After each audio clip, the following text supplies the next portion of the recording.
Welcome back, folks, to the story of Moz. This is episode 9. I'll need to split this episode up into a number of parts because I was at this operation for 10 years. So I've got a lot to show you and tell you. So sit back, relax. This is part 1. Moz heads back north. Let me tell you a story about a man named Moz. The north was calling, so he had to move on. Attained a position in a brand new mine. Packed up the family to get there on time. Far north Queensland, that is. New centralised processing plant. Copper, lead, zinc.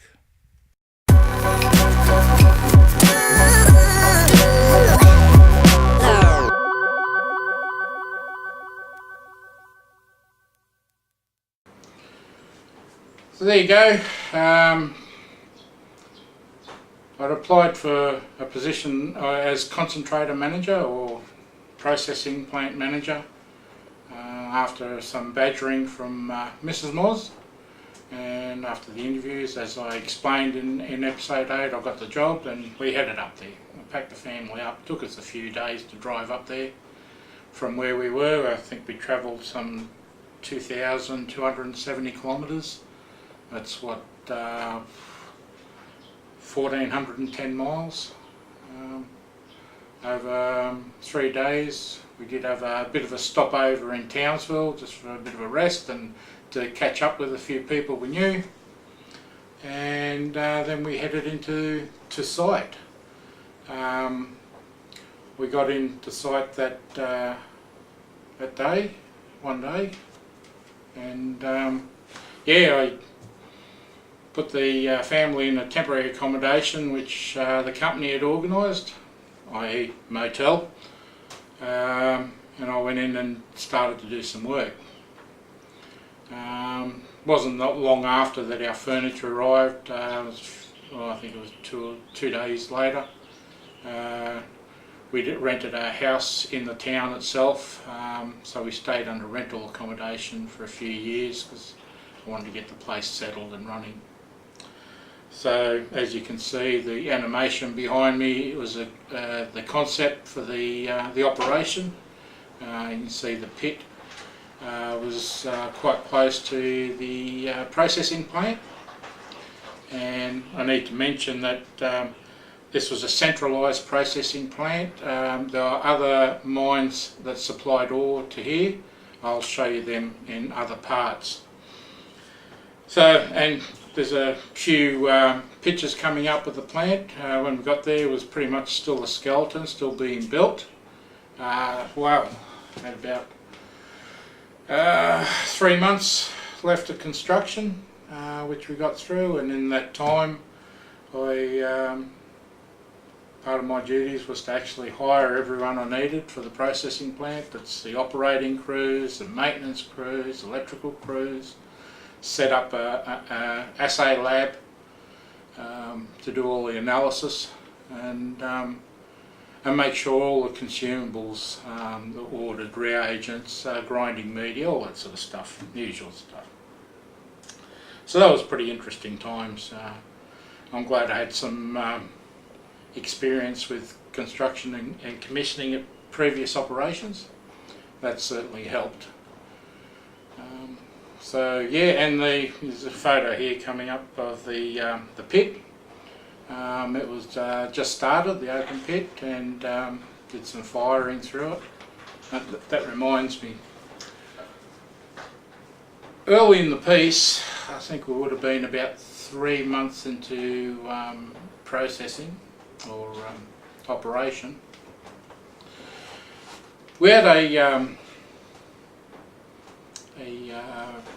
mine manager who was a Yorkshireman, and what I should note that when because the pit was so close to the processing plant and the infrastructure, whenever there was a blast going on, we had to evacuate the area, and there was something like a 500 metre exclusion zone.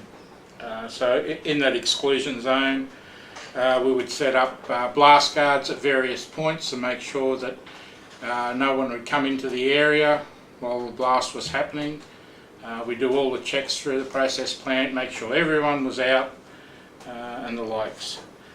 And the blast wouldn't happen until the blast guards themselves, each one of them, have given the all clear, and the person controlling the blast, the fireman, would initiate the blast. This one particular day, we'd had everything organised, everyone was out, everyone was accounted for, and the manager was about to tell him to go ahead and blast. And at that point, just before the initiation of the blast, two FA-18 Hornets flew straight over the top of the pit, and that put a bit of a damper on things, because we need to watch out for aircraft as well. And actually, they were pretty low. They come across pretty low. So this underground manager, he's straight onto the RAAF base in Townsville, and he's talking to them, and I'll try his accent, and I'll try not to use the F-bomb, which he did. I'll just say F or F'n, something like that. So anyway, he's on the phone, getting onto the RAAF, you know, he's on there saying, you know, your boys come flying over there, I could have blown them out of the sky, you know. And then he really came into its own, where all I could hear, this is listening to the conversation, was paperwork? What effing paperwork? Pause while he was listening. Well, I tell you, if your planes come over my effing pit again when I'm blasting, I will blow them out of the sky, and hung up. Well, I didn't hear any more back from the RAAF, that's the Royal Australian Air Force, but we never got any flyovers ever since, so that sorted them out pretty quickly. And it was pretty scary, you know, but after that was sorted, they knew the blast was happening, although it was delayed for an hour or so. We went ahead and did the blast in the pit.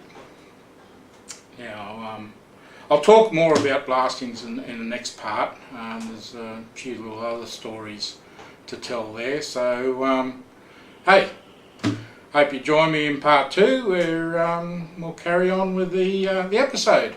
So for now, cheers.